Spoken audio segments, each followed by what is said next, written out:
Okay, English teacher friends. So for this particular video, we're going to follow up upon a lesson that I did a number of months ago that was pretty successful, and a lot of people asked for me to do kind of a follow-up to it, and that was teaching line of reasoning using If You Give a Mouse a Cookie, that famous children's story, If You Give a Mouse a Cookie.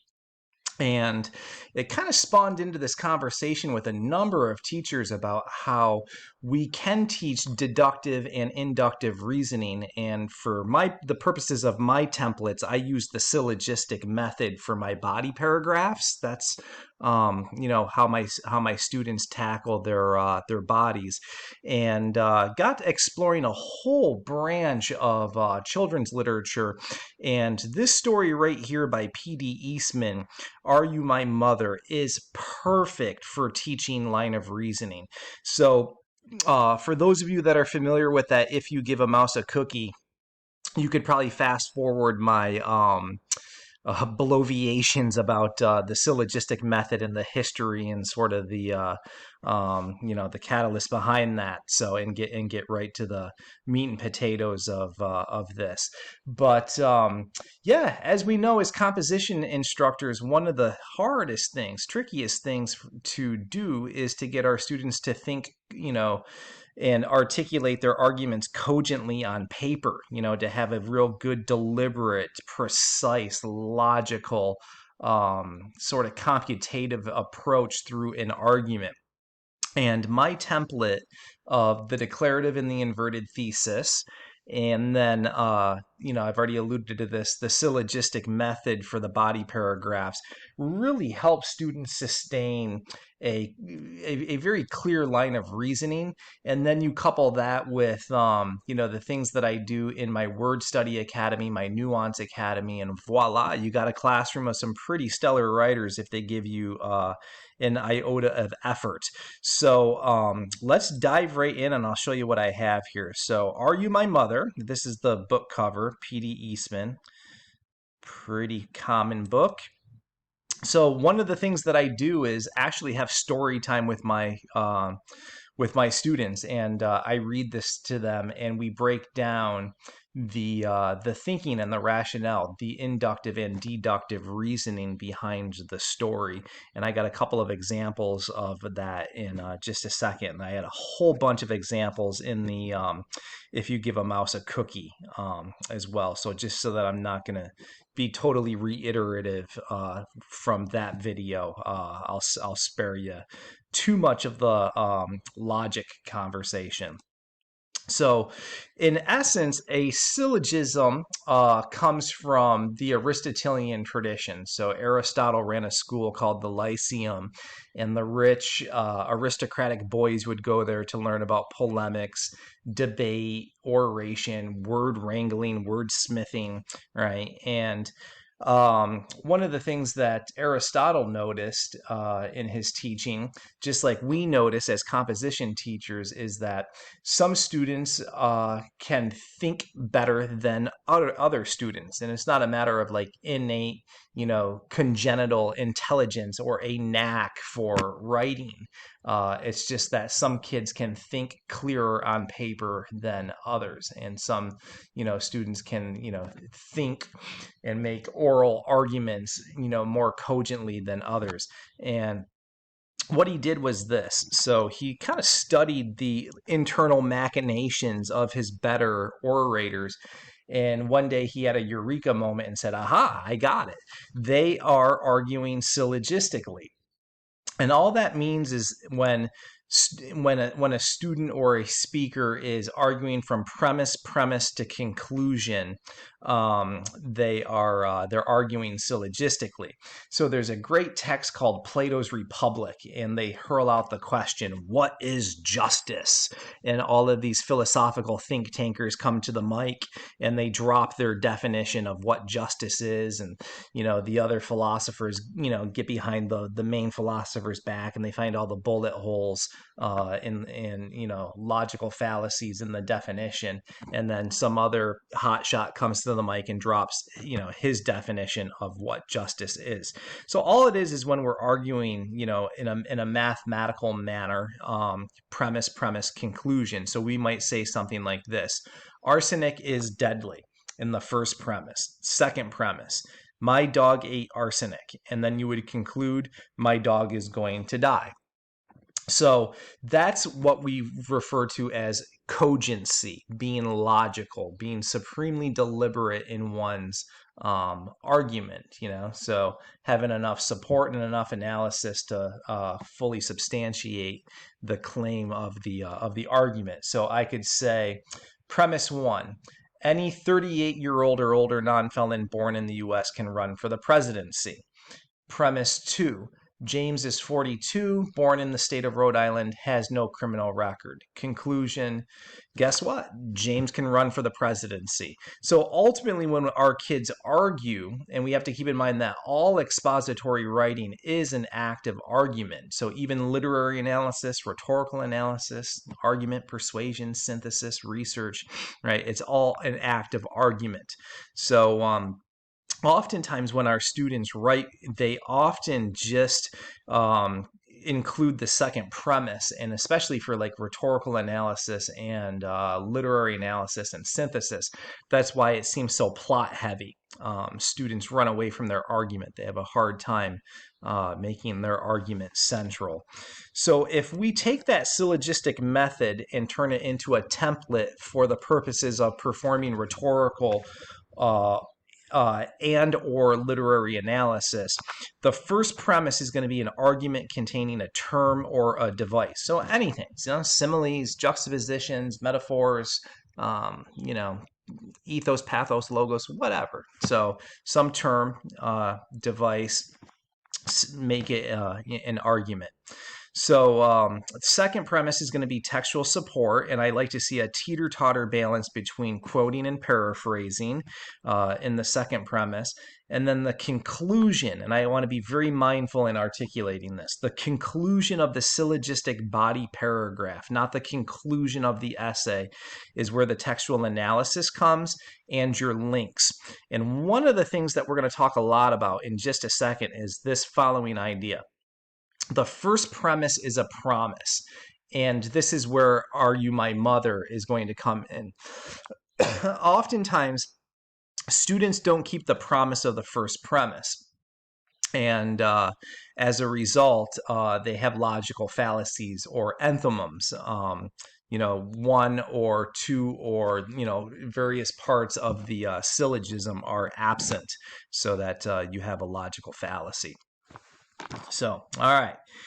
In terms of synthesis, argument, and persuasion, the first premise is an argument containing a why reason. So in the thesis statement, in the introductory paragraph, you just basically answer the prompt, yes, no, maybe, it depends.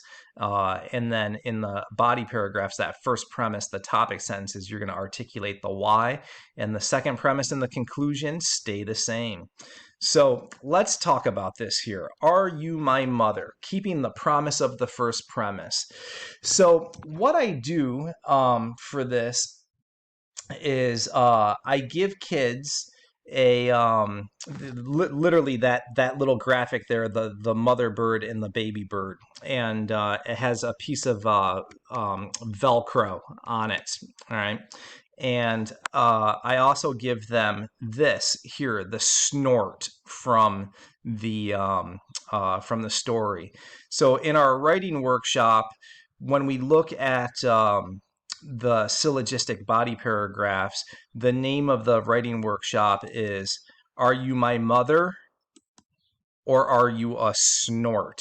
All right. So here's how it works. During our writing workshop, students will submit their work, and if they want it to be anonymous, it will be anonymous, but most of my students like announcing their work. I try to create a culture where students take ownership of their writing and are proud of it no matter what. And so we project it onto the screen in the classroom, And what we do is we take a look at the first premise. And I have a whole bunch of examples. I'm going to demonstrate this for you very clearly in just a second. So I apologize if I'm, bloviating here, being scatological. I'm trying to give you a vision of this. So we take a look at the promise of the first premise, and we make it the mother, right? The nest. It's the umbrella concept of the whole body paragraph. And oftentimes what happens is students will not have the quote or the paraphrasing that holds the line of reasoning. So they arbitrarily quote, or the paraphrase is not connected to the promise of the first premise. So what we do is, as we're analyzing the line of reasoning in the student's body paragraph, is students come up, and if it's a cogent, nice deliberate line of reasoning, they Velcro their bird, right? So, are you my mother? So, the bird. If it's a snort, if there's like breaks in the line of reasoning, they're going to Velcro, or you could use tape or whatever you want. They're going to put the crane. So all we're doing in this writing workshop is analyzing the line of reasoning, and then if there's other invasive, intrusive things going on in the writing, then of course we can talk about that during the writing workshop as well. But principally, we're going to be talking about the line of reasoning. And this, by virtue of this, we're kind of talking about my alternative grading methods too a little bit. So kids can get a ton of feedback during these writing workshops on their work, as students are offering feedback, and not just me, teacher, having exclusive ownership of it. So here's the big thing before I show you exactly concretely how this works. I always tell teachers that you got to be the Bob Ross of composition when you are creating writers. If you really want your students to grow and mature as writers, it's vital that teachers embrace the idea, the huge fundamental difference between the assigning of writing and the direct teaching of it.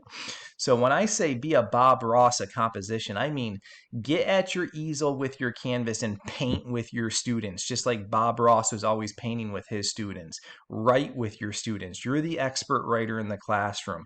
So show them, expressly how to manipulate these templates, how to wield them, and just write. And you're going to see that they'll follow your lead, and they're going to take off in due time. So I'll show you an exercise that I did with my ninth graders using Old Man and the Sea.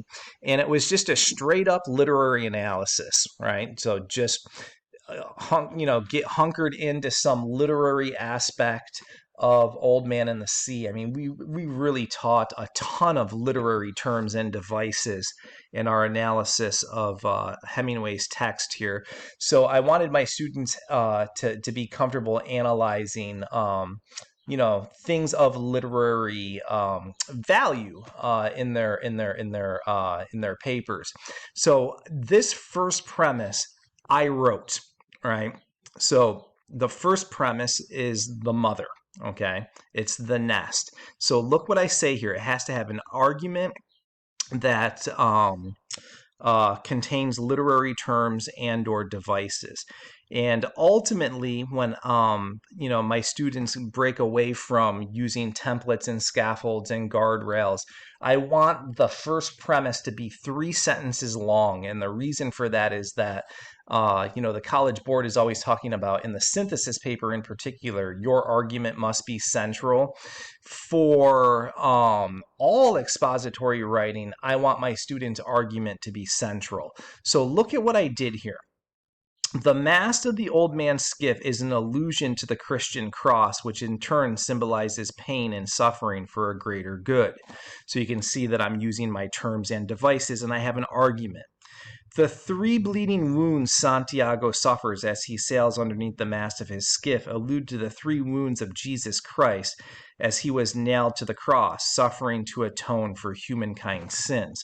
So I'm just giving my ninth graders a sense here of what we're doing here. So, the promise here is, right, if we put the language of a first premise into the language of a promise, I'm expecting a conversation about allusion to, Christian symbolism, right? And Santiago being, juxtaposed or, analogous to Jesus Christ. And that's all we should really be focusing on. Anything else that comes in, then we're going to have a snort. We're not going to have a mother and its baby, right? So what I do is this. I tell my students, put up the best quote or paraphrase that would align with this, because in the second premise you get into your textual support, you begin to quote, you begin to paraphrase. So ultimately I would want my students to do something like this quote right here works, and this would be a bird. All right, this would be the bird and the mother. So he started to climb again, and at the top he fell and lay for some time with the mast across his shoulder. So do you see how that aligns? So this first premise, in terms of line of reasoning, aligns with this quote, right? So ultimately, I say this to my students all the time, teachers and students. We have to teach our students to quote and paraphrase with deliberation. That's where the line of reasoning really falls apart, is that they're not arguing in the first premise. They begin to summarize. So they're doing like plot analysis and not literary analysis. And then they quote and paraphrase just kind of arbitrarily, willy-nilly. So, all right, if we use this quote, then when we get into the conclusion of the syllogism, we have to say things like this. Are you my mother? Is this connected, or do we have a crane? Is this a cogent line of reasoning?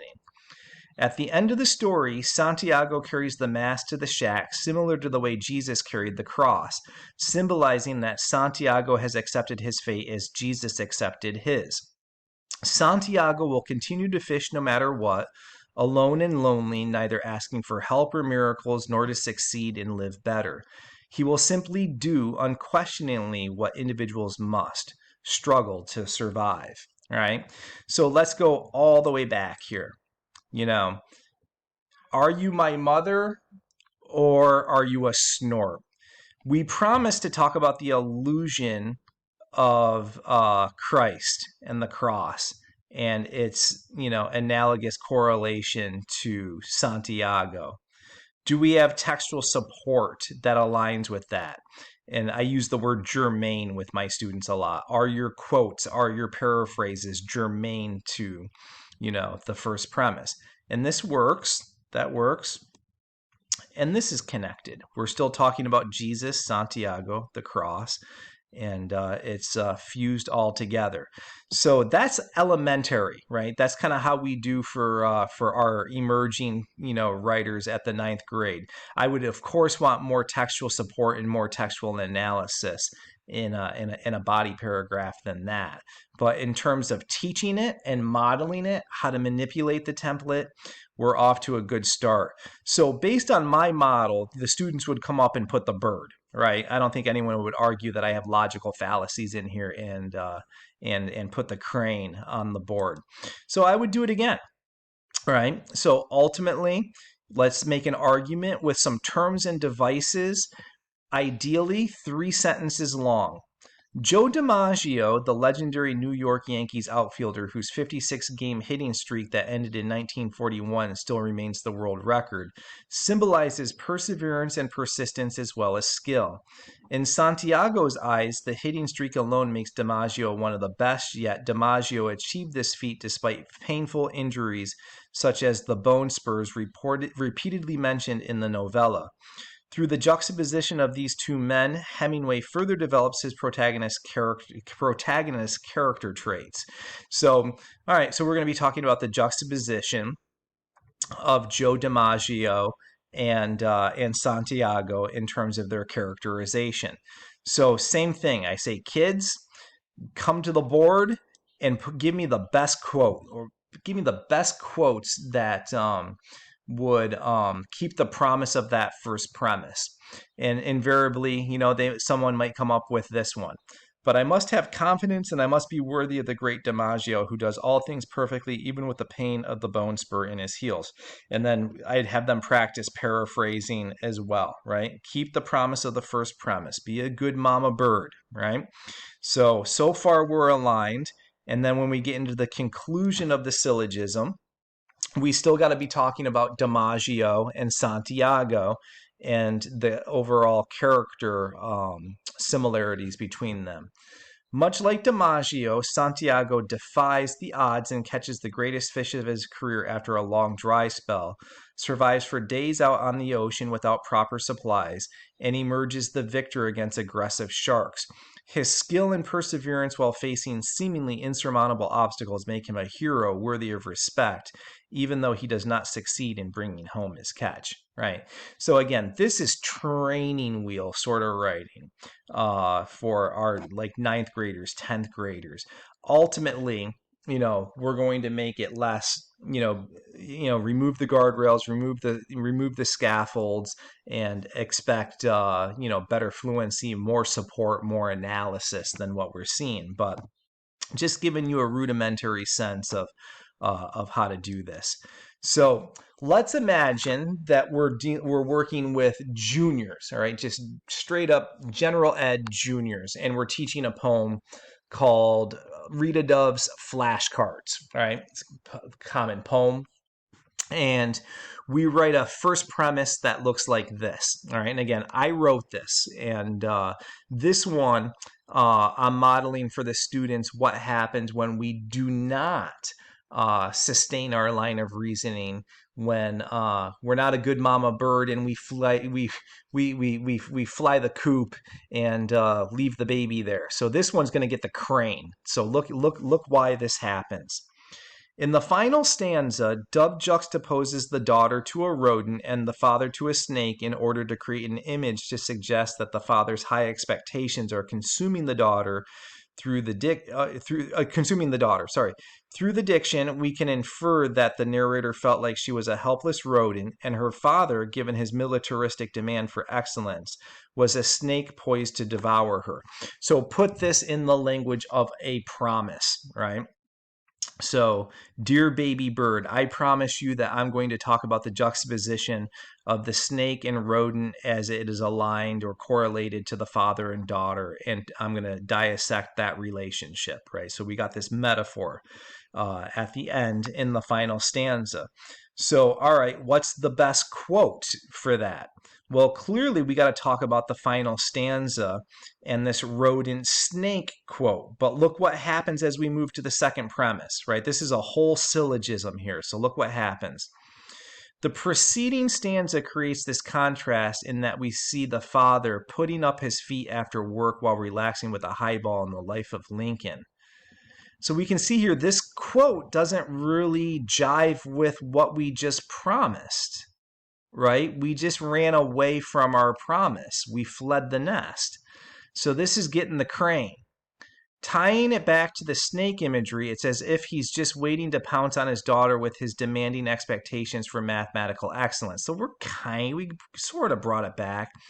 Almost like a drill sergeant, the diction highlights his boots, and the daughter must master the equations she is presented with while the father continually drills night after night. Even the last line of the poem supports this. Almost like a plea or a cry for help, the daughter says into the void, 10, I kept saying, I'm only 10. So I would talk to my students, here about, I'm doing a lot of good writing, like the embedded quotes are nice, the sentence constructs are supple, decent voice, rhythm, flow, vocab. It's all fine, but I don't have a line of reasoning. This cry of dire frustration is interesting in that it also is a double entendre. 10 is not only her age, but a desperate and wild guess to answer the flashcard equation. Well, let's go back here. What did Mama Bird promise her baby? Right? We were going to talk about this juxtaposition and this metaphor, and we're not. Our quotes and our paraphrases are not aligned with that at all. And then when we get to the conclusion here, we're supposed to tie it back to the first premise, echo the thesis, but look what happens. Even though the poem is reflective, Dove clearly illustrates how indelible childhood memories can be, for better or worse. The father means no harm, but in his pursuit for excellence, he ends up creating an emotional scar. Sometimes parents just need to more closely examine their parenting approaches to ensure that they are meeting their kids where they want to be met. And that is the extent of it. I mean, it's very well written in terms of verbiage and flow and rhythm, the mechanics, the basic nuance of writing, but we really deviated from this. So in a writing workshop, that's getting a crane. All right. So here's another one. Keep the promise of the first premise, snort or mother, right? So the flashcards is definitely going to be a snort, not a mother. So you just model this a few times. Way back in the if you give a mouse a cookie unit, we looked at it. Some papers that my ninth graders did around the essential question, does SpongeBob have any educational merit for its intended age demographic? So I'm intentionally showing the younger kids, and I know that a lot of my audience are AP teachers. You do the exact same thing, right? It's line of reasoning, whether you're teaching 8th graders or teaching, I teach at the university level. It's the same concept, right? So if you're doing IB or AP Lang, AP Lit, same thing. So, and I know that many AP language teachers took my SpongeBob unit and used it with their students. And I'm thinking about doing the same next year as well. It's a pretty cool unit. So around the essential question, does SpongeBob have any educational merit for its intended age demographic? All right. So first premise, an argument stating a why reason. So, because the thesis is just going to answer yes, no, or qualify the question, right? So you just answer the question in the thesis, declare or invert the thesis. Second premise, we're looking for our textual support, that teeter-totter balance of quoting and paraphrasing. And the conclusion is going to be the textual analysis, where we keep the promise of the first premise. So mama comes back to the nest, baby's there, right? Link and echo. So let's see what we have here. There are several reasons as to why parents should pull the plug on SpongeBob. First, given the intended age demographics, the show offers zero pedagogical value unless you're looking to instill the qualities of being rude and annoying. Study after study make clear one simple fact. Young children learn nothing constructive from this program. All right, so articulate that in a promise, Mama Bird, right?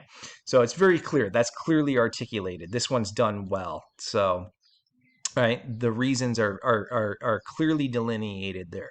So we expect certain quotes. We expect certain paraphrases, right, to stay true to that promise. So beginning in the fourth sentence, you immediately get into your source material. So in a recent study conducted by Johns Hopkins University and Mark Wilcox, they reported that the only takeaways from watching SpongeBob is the assurance that your child will become overstimulated, agitated, and negatively reinforced after watching the show for an hour. All right, good quote transition, and that quote seems aligned, right? So Mama Bird so far. Participants in the case study saw their heart rates accelerate and their eye movements shift at an alarming rate. Pam Shriver indicated, based on her own studies, that this is a surefire way to elicit ADHD in your child while erasing all of your positive child rearing. See where it goes. One episode that illustrates these points nicely is Season 2, Episode 10. Shriver notes that within a 5-minute span, there are 348 attentional blinks, 20 times the rate of ADHD values. And some of you are like, oh, what's going on here? And this is subtle, right? What did Mama Bird promise? Right? Aren't we supposed to be talking about the pedagogical value? And we're talking about behaviors, being rude and annoying. I was expecting a conversation about that. And now all of a sudden we're talking about ADHD. Uh-oh. I think this might get a crane. I think this might get a crane and not the bird. Let's see where it goes. But this is only half of it. In this episode, SpongeBob and his friends are fiending for cigarettes and actually scheming up ways to secure a pack. Let me ask you, how is this age appropriate and what kind of pedagogy is this? Further, Patrick, because he harbors a resentment towards SpongeBob, finds himself inflicting a massive wedgie on his friend. So now, like, this textual support seems to be okay. But all that ADHD stuff, that doesn't seem aligned. So this is like, it kind of has a bird and it kind of has a crane. Let's see where we go in the end here. And I was inviting my students to make I statements, and I know some of you cringe at that, but we were doing a personal argument, so I allowed them to use the I if they needed to. I don't know about you, but I do not know many parents who are encouraging this type of behavior in their households. The bottom line is that parents need to parent and ensure that they are not being duped by an irresponsible TV babysitter. SpongeBob is not age appropriate no matter how you slice it. So we did go back, right? But it's kind of like Mama Bird left, and like this ADHD stuff just isn't quite the line of reasoning, the tight line of reasoning, the cogent line of reasoning that we would necessarily want. So I think most students would, probably give this a crane. Some would give it a bird, but this is the subtle stuff that when we Bob Ross our instruction, we can clearly articulate and demonstrate and illustrate for students how to write. So it's pretty cool. So anyways, that is one exercise in which I teach line of reasoning. And as many of you know, I am offering a slew of things during the summer months. So at the time of making this video, I'm in upstate New York, and today my juniors took the New York State Regents exam. Yay, that's done. So I'm a week away from finishing my academic year. And over the summer months, I'm going to offer the Teach It Right 5-week Mastermind. I'd like to offer a couple. There seems to be big interest in that. So as long as folks are interested, I will run it. But running the summer short course series as well. And, I'm finding teachers,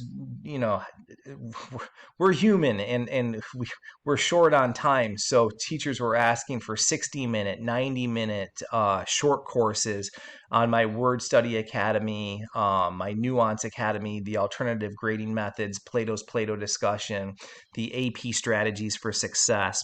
So I'm offering that summer short course series again this summer as well. And you can get more information on that at teachinghowtowrite.com. Or you can feel free to email me at teachingwritingcoach@gmail.com. So if you want these particular slides, just email me and I'll be in touch. And then other irons I have in the fire, going to be doing some PD this summer with the National Writing Project. We're putting the final pieces on that. So stay tuned. I'll email the groups and keep my Facebook group appraised of that. So and then, as many of you know, Tim Freitas, Brandon Abden, and myself will be presenting at this coming fall's NCTE conference in Anaheim, California. So looking very much forward to that. So if you have any questions, comments, concerns, feel free to reach out. For now, happy teaching, happy writing.